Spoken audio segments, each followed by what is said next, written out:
Kirk Fox, what's up, brother? Hello. How are you? Hey, what's going on? Well, we're... Am I keeping you guys after school? Well, everything ran late today. We got George Zimmerman's brother in here, Robert Zimmerman, and then Ozzy Osbourne and Geezer Butler rolled on through, and There's nothing wrong with that. That's what's supposed to happen. and poor Kirk Fox, gets pushed, just keeps getting pushed off. Hey, Opie, you got a big night tonight. I do have a big night tonight, thanks to you, Kirk Fox. Who gets the last laugh? This is it. They're finishing up strong. Last episode, they thought they'd close strong with Opie. Well, it's either that or the show's a bust, and they just kind of, pushed it to the end. Listen, after tonight, you're going to get a lot of directing jobs. You know that. I hope so, yes. Kirk Fox, we became instant friends out there in L.A., sir. Listen, it was inevitable. It was, right? I've been stalking you long enough, and I made sure you were on that show so that eventually I could be on your radio show. Kirk, I haven't seen any of them. Have you been on more than one episode, or is this the only episode? All of them, just about. Oh, you are on all of them. Okay. Have you been in? I do every prank, Jimmy. Oh, okay. I don't know how you did it. I mean, you're on every week playing a different person and hitting it out of the ballpark most of the time. Listen, I'm just lucky that I came out of there alive. I had to play cops. I had to play a lot of things. Everything was always real except the bulletproof vest and the gun. Right. And I think our prank is the best of the season. I'm going to say it now. I've been downplaying it this entire time. We filmed that in, November, December, but... Listen, Opie, the word on the street is that it might be the best prank ever even committed on anyone on Earth. I say it's the best prank of the season right there. I hear it's between me and Tom Green as the best prank of the year. Listen, this isn't about Tom today. Tom's not on the phone with us, so we don't even need to bring him up. But he was definitely in the running, but has no competition. Yeah, we take on conspiracy shit tonight, and Kirk Fox fucking nailed it. It was right. It was right in our wheelhouse. We scared some people. We changed the world. The funny thing is, we had to film, in a very scary part of L.A., and the first mark comes in, and we nailed it, and then the fucking director, the real director, goes home and says, you don't need me anymore. So then we're just playing around with no supervision. He felt that he had seen enough. He said, I've seen enough, I got other things to do, because that's like the L.A. thing to do. Well, he also has a wife and children that must have demanded his attention. Oh, I see. And then it turns out that the one he saw was like the weakest of the night. We ended up getting even better marks. Listen, it was a good time. Hey, Kirk, I know a little bit about you now. I know that you drive a very old car. Old, but it was new once, and I think that's important. Tell these guys how many miles. On that car? Yeah. Well, listen, there's clearly over 100,000. It doesn't matter how many miles are on my 2003 Honda Civic Hybrid, but I still have it. Yeah, but you're becoming a star out there in Hollywood, and I think you need to upgrade your car. Listen, I will. I'm going to get something new. I'm looking at things a little faster, but this car has a few more miles on it. It's like my favorite T-shirt. Kirk Fox is a strange dude, I'm telling you. That's why we hit it off, huh? Kirk was in the Tom Sizemore video that I was originally going to do or be a part of or something. Yes. And so how was that? Which one was he? Which one were you with Tom Sizemore? Didn't you play the manager? I was selling the dog shit. Wait, were you the boss guy or the other guy? I was. Oh, okay, you're the boss. Yeah, very funny, man. Yeah, you're a real Fox prick. Is hilarious. It's going to make me a star tonight on TBS. Go from sewage on Parks and Rec, yep. or I'm working novelty items with Tom Sizemore. But you're also in that dumpster, which is nice. Yeah, that was a nice dumpster. You're also going to start a talk show, right? Listen, we're actually shooting a show right now. It's called The Test, and it's going to premiere in September. It's a 1-hour conflict resolution, and I am the host of this show. So it's syndicated, and in September it's going to be on TV every day. Wow, who's your competition? Who do we have to knock out? I don't think there's going to be any competition for this. We going after Jerry Springer? Who are we going after with this? Listen, I think we're going to go right past those guys. It's in the same wheelhouse, but the difference is you have me hosting, and it's just not about the fighting now. No. This is about the resolution, and we're actually helping people, so I'm digging it. Right. Very cool. Also, what I wanted to say, yeah. if any of your guests want to be on the show, because we are we are in production right now. If they need anything answered, lie detector, DNA, drug, whatever they need, I'll fly them out to L.A. and they can be on this show, and I can change their life. Maybe we could do the George Zimmerman thing on your show. Why wouldn't he? Why wouldn't he? Why don't we he's going to want to just be out there in public. Why don't we put George Zimmerman on your show? Oh, yeah. Bring all the guests together today. That gun come out. And then Ozzy could be like the house band for you. Ozzy was fucking hilarious. It was great. I'd like to get Ozzy on that show. And Kirk, you were a professional tennis player too, sir. I did have my moments out there, but that didn't last too long. I had trouble getting to the net. But you were really good. I still am good. No, you're okay now. You were really good back in the day. I was great, but I don't think I utilized my gifts. And then is it true that you became a tennis instructor? Well, what else are you supposed to do? I think every You're a funny guy, a creative guy. I was a tennis pro. Yeah. Oh, you were a tennis pro. Well, I was a professional for a little bit. Right. Then I started teaching tennis in Beverly Hills. I even made a movie about it a few years ago with Donald Logue called Tennis Anyone. So tennis is a part of my life. Did you get to show those hot women move or two on the tennis court? I mean, isn't that what you're supposed to do? Yeah, I don't think I made sure my shorts were extra small, and I always would leave a little hanging out. You didn't have to teach. If that's throwing bait out, then that's... You threw some bait out. Throwing bait out. Just a hint of a nut. I did some chumming on the tennis court, but, that's how you get people to pay extra. Right, just let that nut just kind of peek out every once in a while when you're fucking leaning toward the fucking...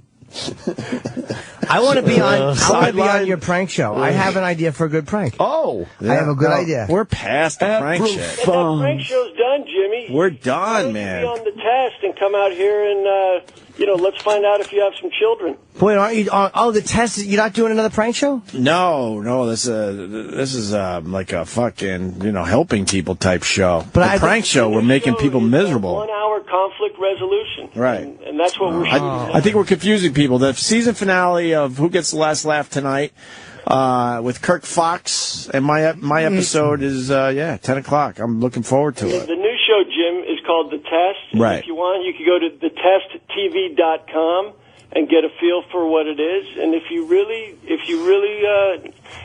need something answered, you can email me directly, kirk@thetesttv.com. Mm-hmm. And listen, Opie, you will actually dig this show because you like helping people. You're about love. Opie's a people person. I don't like too many people to know that, Kirk Fox. How dare you? It's not just about the resolution. Right. Then it's like, hey, where do we go from here? You found out somebody's cheating, or you found out that your best friend stole that, but can we move on? And we have a huge aftercare program, so if people get information that's overwhelming, hey, listen, we'll stay with you as long as you need it. So the show's crazy good.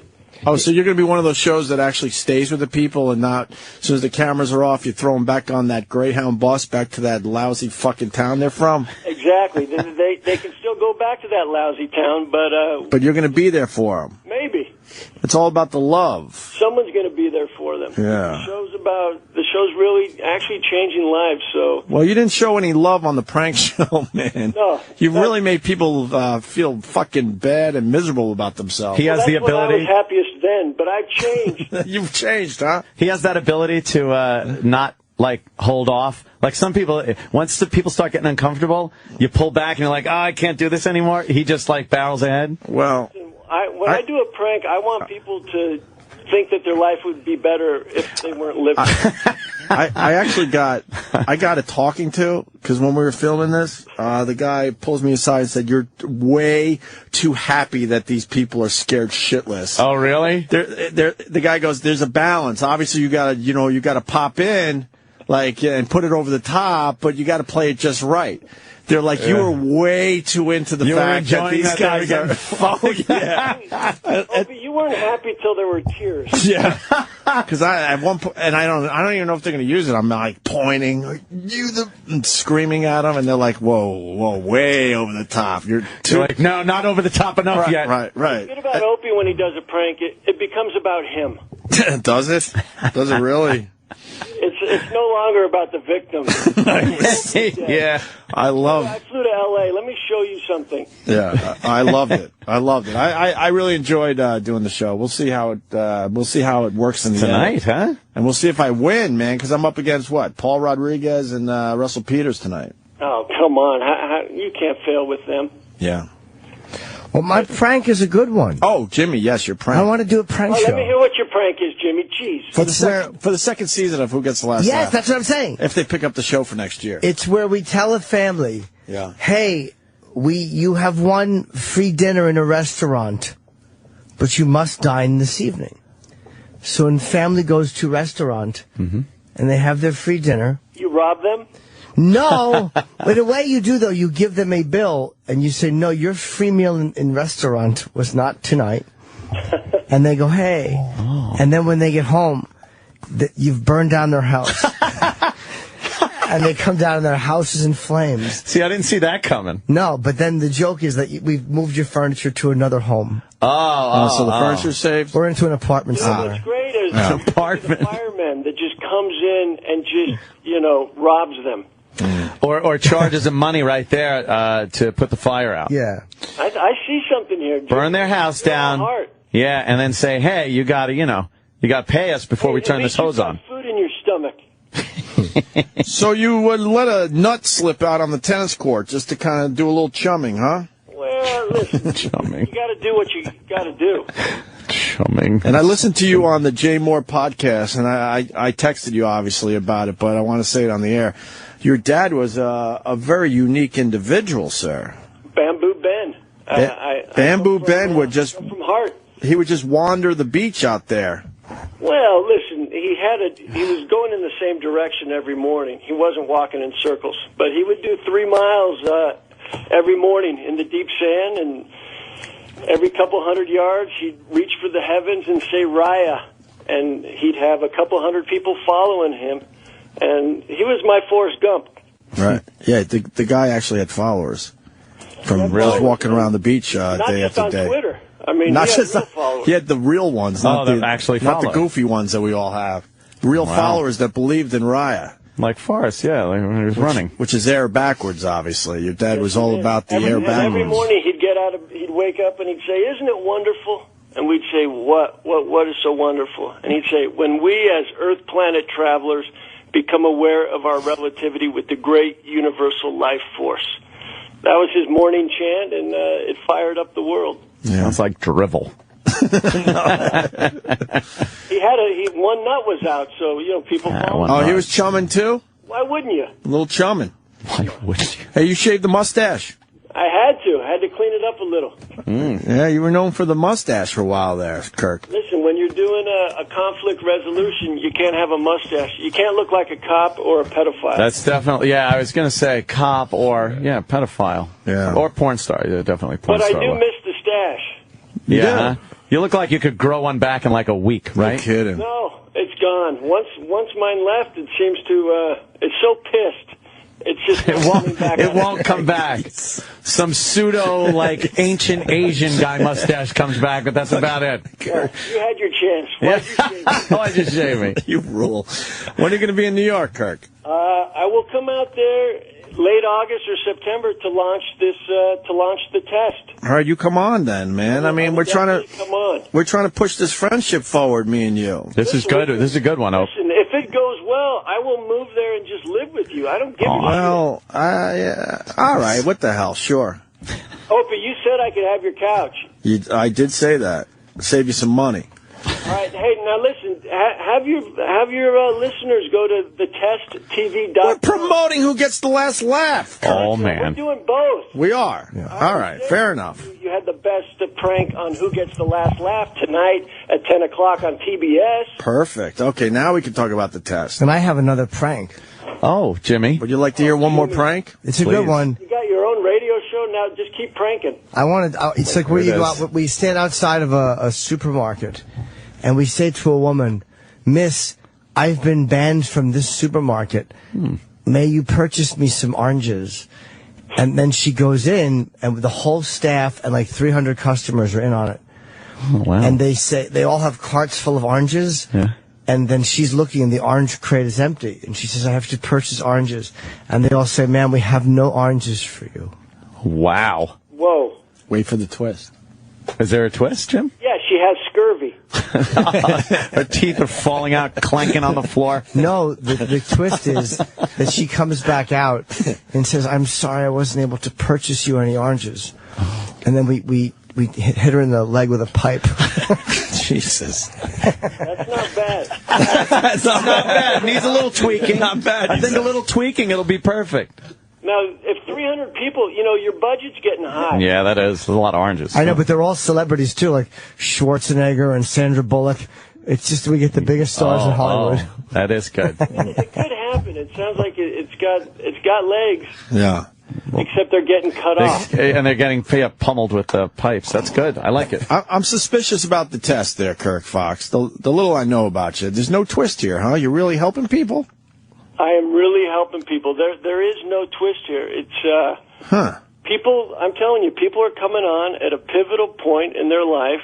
They need an answer to some question, and I'm giving it to them. Oh, and boy. it allows them to either move forward or at least know that somebody's cheating on them, or someone has stolen something, or parents who wonder if their kid's on drugs. Sometimes their kids aren't. I mean, the show is helping. You know this is going to end our friendship. I know it is. It's going to because you're becoming all my friendships. You're becoming a square. Listen, there's comedy in there. All right, good. Within drama, there's always going to be some levity. All right, good. I can't, but it's just not my go-to. Mm-hmm. All right. We start out trying to help, and then, listen, if they give me too much funny, I'm taking it. You know that. Yes, okay.